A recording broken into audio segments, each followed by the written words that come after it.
Am I really feeding my family for $100 a month right now? Hey, it's Hope from Under the Median, where every week on this channel we talk about practical frugality. I've gotten a lot of questions about this $100 a month grocery budget. Questions like, why are you doing this? How long are you going to do this? Can you really do this? And I'm going to answer those questions and more in this video. I'll show you the whole process that I go through in order to make this work. And I'll also show you how I do my weekly menu planning. To answer those questions really quickly first, before we get started on this week's grocery haul and I show you how I plan the menu. Yes, right now I'm spending $100 a month out of pocket for groceries for the family. Why am I doing that? I'm doing it because I want to prove to myself that there are holes in my grocery planning. As much as I honestly believe that I'm doing what I can to save money and still feed my family healthy food, all of us have these areas that we're spending money in and we don't actually realize it. By making it just $100 a month, I'm going to be able to really hone in on the areas that I'm overspending in. Because believe me, when you do this, when your grocery budget is $100 a month flat out, it means that you are really going to look critically at every single item that you purchase. Could I do this long term? No. Not for a family of four. I'm doing this also because I've got a lot of stuff in my freezer and sitting on the shelf in my pantry. And I want to use up some of those things, particularly the freezer items, before the growing season starts this year. And I wind up with a whole lot more produce in there on top of produce from last year. So this is also forcing me to use down some of the items that are already in my freezer. How does this process start? What exactly do I look at before I even go to the grocery store? There are a couple of really critical things you need to do before you even walk out the door. The first thing you need to do is do what we call a perishable food inventory. These are items that are either in the refrigerator or on the counter. They are perishable. Let's take a look at what I had available for leftover perishable food this week. Here is all of the fresh food that I had available in the house. There is a large pumpkin here. Yes, it has been sitting on this counter for quite some time. So I decided this week was the week definitely to cook the pumpkin. We've got some garlic. It also has been sitting here for a little while. I need to use up some of it. We have potatoes. I have 12 potatoes. This is one of the things I've shown you in the past, is that you want to go ahead and count an ingredient like potatoes, because now I know how many recipes I can make with these potatoes safely. Put those recipes on the menu plan and know I'm not going to run out of potatoes. I've got about 7 small carrots, one stalk of celery. That's right, one single stalk, and one lowly, lonely onion left. Let's see what I bought at the grocery store to supplement this to feed my family. After I know what I have available for perishable food items, then I'm going to head to the grocery store flyers. It's so easy to access the flyers online. Now, here's one of the reasons I tell you to go ahead and head to the actual website of your favorite grocery stores. Because often there are not just weekly sales flyers, but there are monthly sales flyers on that website. There are specialty sales flyers. Easter is coming up, and we all know that St. Patty's Day is next week. Yes, for those of us who are actually of Irish ancestry, very important holiday. Now, I want you to bear that in mind as I talk to you a little bit about how I actually figured out what to buy at the grocery store this week. But having said all that, you need to head to the website to actually check out the grocery store flyers. Here's an example. Hy-Vee actually had 4 different sales flyers that I could look at, one of which was a flyer completely dedicated to coupons, which can only be used this month. Now, as I scrolled through that part of the website, I also noticed that they have weekly coupons. Generally, one of those weekly coupons is something that I'm interested in, and thankfully on Wednesday nights on our way down to church, we pass right by Hy-Vee. Makes it super easy to pop in and grab one of those specialty items that I have a low-priced coupon for. This week, it was margarine, 77 cents for Bluebonnet. I don't use a lot of margarine, guys, but when we have company over, I like to have a stick of margarine on the table so they can put it on their bread. That was the first stop that I made this week, was Hy-Vee. 77 cents was what I spent on that Bluebonnet margarine. After you've looked at the sales flyers and compared across the board, what items are being offered as loss leaders. Loss leader items are those items that are generally on the front page of the sales flyer, and they are offered at super low prices. Remember, I told you to pay attention to the fact that St. Patrick's Day is this week? The reason you want to take note of that is anytime you have a major holiday, there are specific items that will go on sale at rock bottom prices during that holiday. And this week, it was cabbage. I got the margarine and Hy-Vee on a Tuesday, and then yes, I headed straight back to Hy-Vee on Wednesday. Why? Because they put green cabbage on sale. 48 cents a pound. I checked every other major grocery store in the area, and they were all more expensive than 48 cents a pound, because we are going to celebrate St. Patty's Day by having some cabbage and definitely some potatoes on St. Patrick's Day. And Larry is going to lift a glass of ale in celebration and memory of his grandmother, who emigrated from Coleraine, Ireland in 1906. So that is how we celebrate St. Patty's Day in our house. And we do it with really inexpensive cabbage. How many of these babies did I buy? I bought 4 whole cabbages. While I was at Hy-Vee, I also used one of those sale price coupons I told you about, and I bought these chips. These chips were 77 cents, y'all. That's really cheap for tortilla chips. Now, it was limit 1. I could only use the coupon once, but why would I buy a snack food when my grocery budget is only $100 a month? Because this is not going to be snack food. Anytime you have something like this and you want to buy it and you find it at a low price, you're going to look at this bag of tortilla chips and immediately start thinking, how many different ways can I use these tortilla chips that doesn't involve putting handfuls of them on a plate next to a sandwich? Because we all know if that happens, my family's going to inhale this whole bag in about 10 minutes. 5 minutes. Larry says 5 minutes. It just doesn't take that long.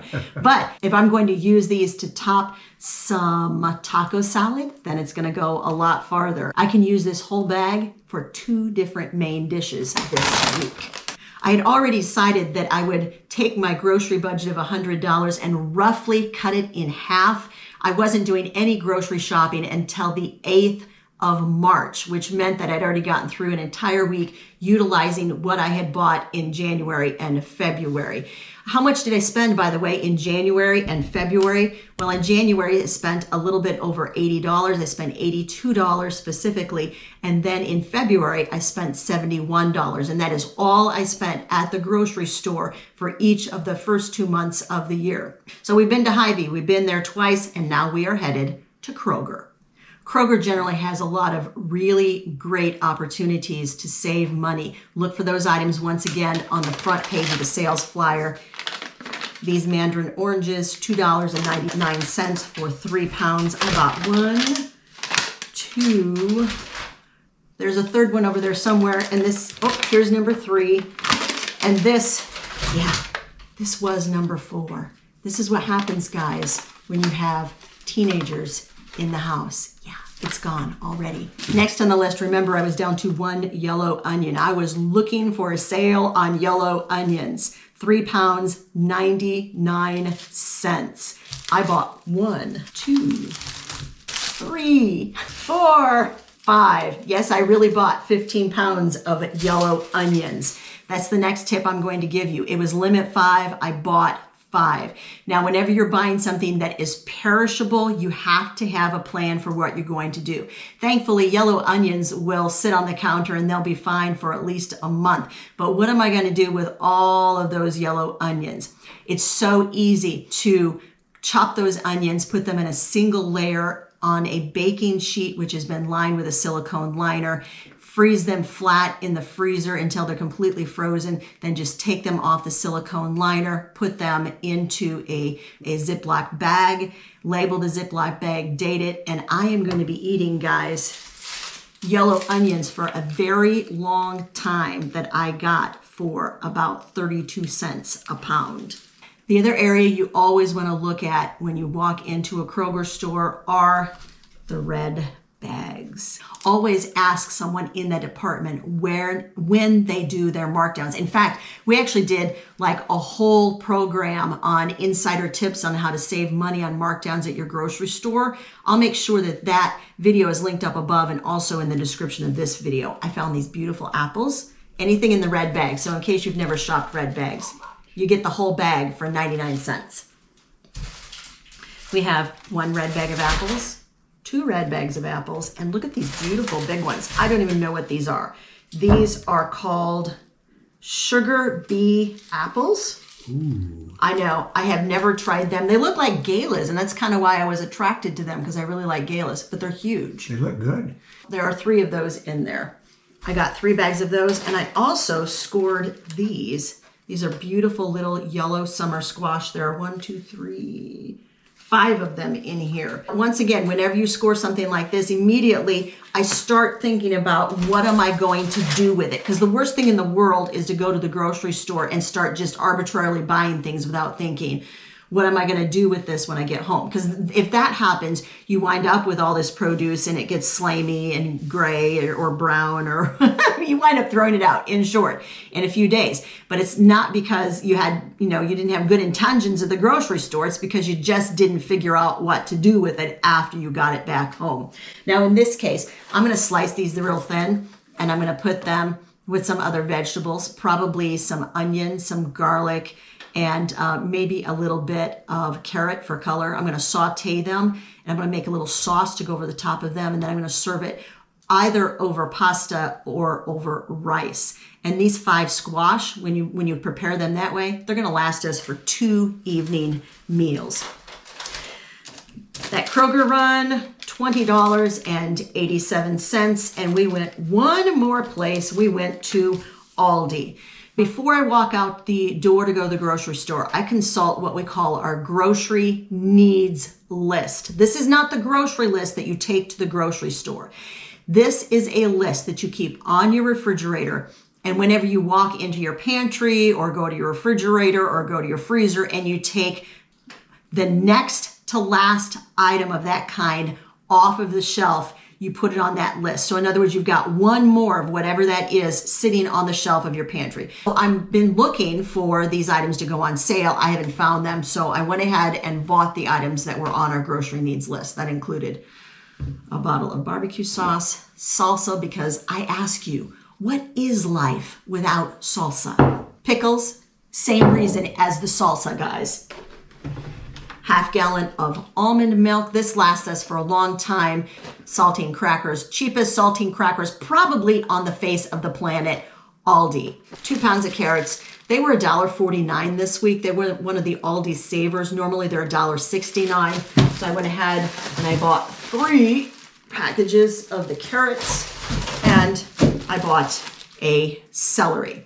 What was my total at Aldi? The total at Aldi, $15.67. Now, what you've been waiting for, how in the world am I going to figure out how to take what I just brought home and actually use it this week? We're going to fill out a menu plan. When I menu plan, I do it topically. I don't do Monday, Tuesday, Wednesday, Thursday, Friday. You get the idea. What I generally do is I plan for 4 main dishes, 4 side dishes, a couple of salads, and a couple of soups. And then if the kids are lucky, I throw in a dessert. Looking at all the things that we just brought home, the major item that we have available, the first one is that pumpkin that has been sitting over here for weeks, waiting for me to give it the time and attention that it deserves in order to roast it. I'm going to roast that pumpkin. This is a pretty big pumpkin. It's going to go for the main ingredient for 2 main dishes. I'm going to make it into a pumpkin soup. And I'm also going to use it to make pumpkin sauce, and that's going to go over pasta. This is actually a derivative of one of my recipes, which is a creamy squash sauce. It's made with winter squash, but this, guys, is a type of winter squash, all right? There are a lot of things that I can do with this. Whenever you have something like cabbage, I want you to immediately think in terms of taking off these lovely large leaves. This is kind of a small cabbage, but I'll show you how I do it. It works really well. These wash it first, but these outer leaves, people often discard these because they think that they're like tough. You want to peel these off, stick them in a plastic bag in your refrigerator. In the next couple of days, you're going to take them, you're going to take a sharp knife and you're going to score right down here. I'll just do it with my hand, I'll rip it. And you're going to take out the first couple of inches of, oh good, I just ripped it. I didn't mean to do that. We're going to pretend like this is whole, guys, that I didn't just rip it. I just took out the first couple of inches of that core, and then put these in a bag or in something else that you choose to put them in to microwave them. You're going to put a whole bunch of these in a bag, put them in the microwave for about 2 minutes, and it's going to soften them. You'll be able to fill them with whatever you want and roll them up just like you were rolling grape leaves. In this case, I'm going to roll the exact filling that I use to make cabbage rolls, and then top it with some homemade marinara sauce. And that costs literally pennies, guys, to use these outer leaves to make the cabbage rolls. That's going to go for dinner for one night. Then you've got this left. You're going to take a sharp knife and just take this bottom off. You're going to quarter it and make sure that you save this part of the cabbage and also save the core, because you can stick those in a bag in the freezer, which should be labeled vegetable broth. When the bag is full, you're going to make homemade vegetable broth out of your vegetable scraps. What that means is you're going to use every bit of this cabbage, not wasting anything. I'm going to fill in the rest of this menu planner, and when I get done, I'm going to show you what I came up with. Here's the menu planner all filled out. I decided to use the pumpkin in 2 different ways. I'm going to use it for that pumpkin sauce over pasta, and I'm also going to make a pumpkin soup out of it. This will be sliced thinly. It will make a pasta primavera, which will of course be served over pasta. I always put in parentheses, by the way, when I fill out the menu planner, I always put in parentheses like how many nights I think this is going to last us. In this case, it was like either a ×2 or a ×1. ×1 means it's only going to last one night. ×2 means that is going to stretch to feed us for 2 nights. For salads, of course, you got to make a cabbage salad because I've got a whole bunch of cabbage. And then I'm also going to make a marinated vegetable salad. The cabbage will be used for cabbage and potatoes for our St. Patty's Day celebration, and it will also be used for cabbage rolls this week. I'm also going to use some of these vegetables that are left over, and I'm going to make a stir fry for one night this week. For soup, the pumpkin soup, and also a vegetable soup, and the kids are going to get apple crisp for dessert sometime this week. What did I spend on this grocery haul, and is this going according to plan? I didn't want to go over $50. I spent a grand total of $42.57. So we are right on track. If you want even more great tips on how to stretch that grocery budget, I did a video on it. It's right over